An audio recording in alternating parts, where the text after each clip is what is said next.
Hello. Today we're going to go over some basics of watercolor, mainly the watercolor wash. We're going to do three types. We have a flat wash, a gradiated wash, and a variegated wash. I'll explain those as we go along. But for the flat wash, we're going to have one smooth color. So we mix up that color in advance, and be sure you mix up plenty. I'm using Paul Rubens set of 24, and this is their sky blue, which is PB36.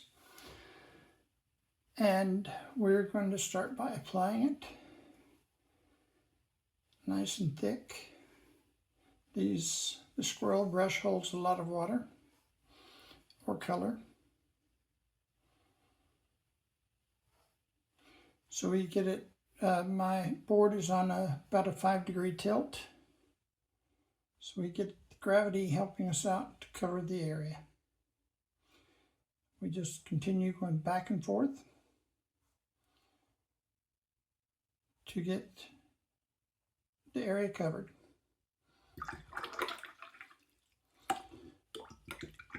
And we use our sponges to control the amount of water in our brush.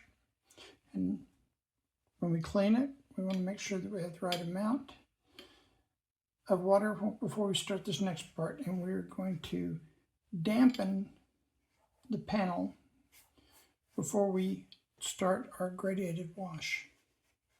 You don't want it wet, you don't want it dripping, you don't want puddles, you just want it wet, damp. So we will put our water on.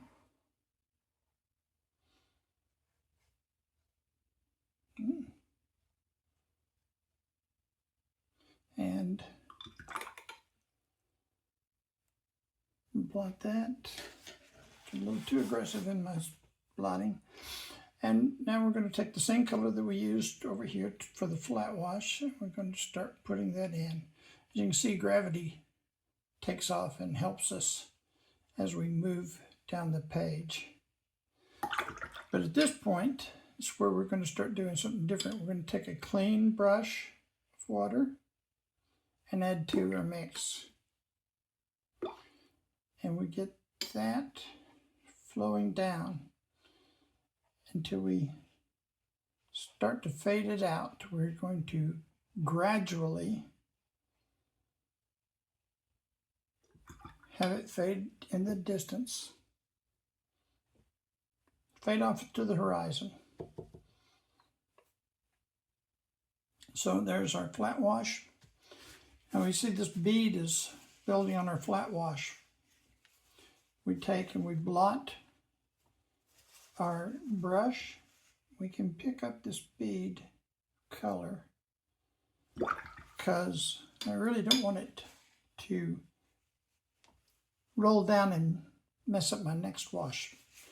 The next one I'm going to show you is the variegated wash. And variegated is just simply multiple colors in a wash. We're going to dampen it again.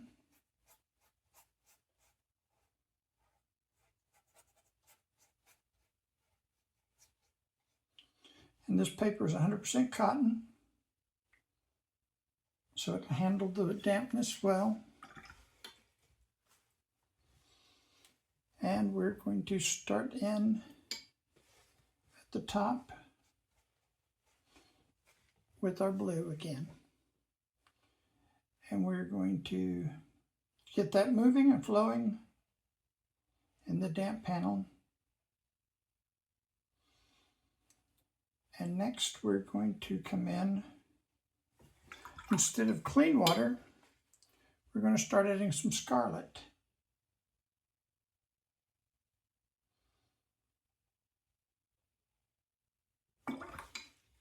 And we're going to let gravity just blend those together. And now we're coming in below that with some cadmium yellow.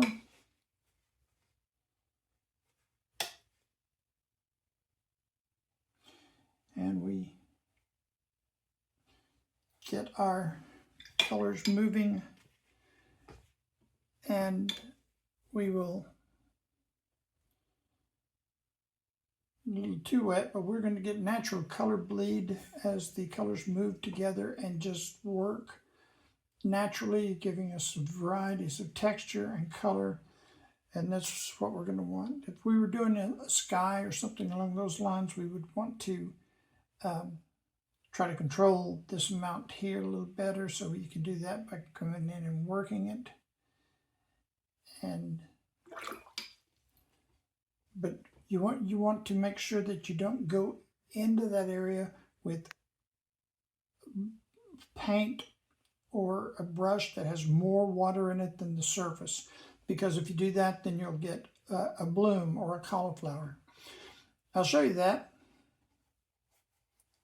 And that's a technique that can be done if you're interested in getting some special techniques, or maybe for an effect you can have a bloom or cauliflower. I'll do it with the blue since that's a little easier to see.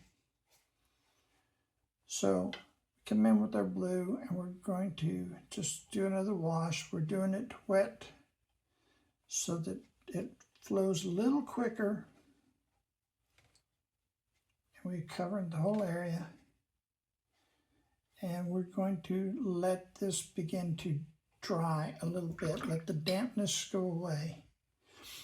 I could do it up here, but I'm going to keep that one. And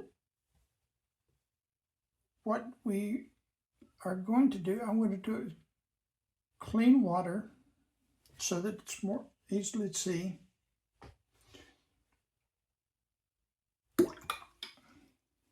If you take another color that is as wet as this color is now and put the color in place, that's called charging.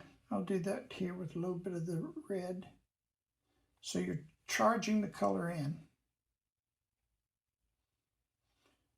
And that's going to be different than a bloom. We have to let the paper dry a little bit more for a bloom effect.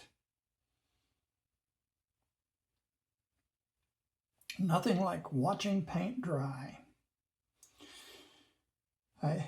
You can also use a heat tool, such as a hair dryer or a heat gun, a craft heat gun, to speed this process up. But we're doing it the slow way here today. So we're going to drop this in, and I want to have a big dripping wet. You see the paint is just dripping, and I'm going to bring it here and I'm going to drop it there. And squeeze a little drop here. Now gravity is going to take over and move it, move it, move it, move it. You got to move it, move it. Oh wait, sorry.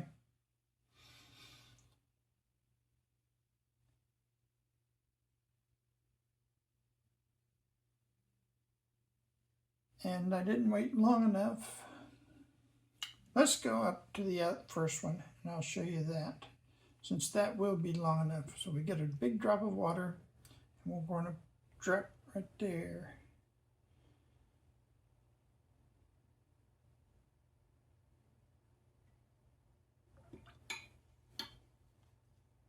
As you can see, it's starting to affect our flat wash.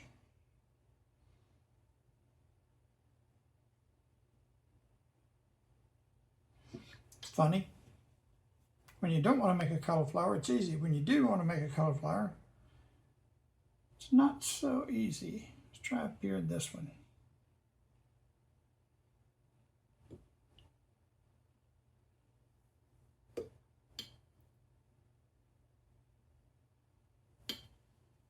Yeah, we're starting to see the effects of the drip of water as it ran down. Let's just mess them all up.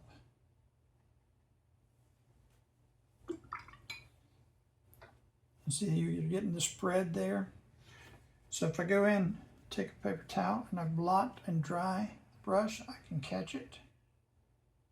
I can suck some of that water back up, but the damage is still done. Even here, see, here's a good example of the cauliflower giving you an effect that you don't want. And I've just messed up my pretty washes. And the one that I went to didn't. Now, so when you have a wash that is drying as such, and you want to charge another color into it, you have to be careful, because now we're in that cauliflower state.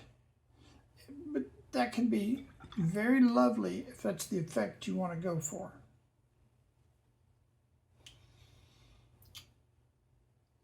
So that's a few techniques and a few mistake areas and how to reproduce them and how to prevent them. So if you like this, hopefully you got something out of it, and feel free to like and subscribe. Thank you.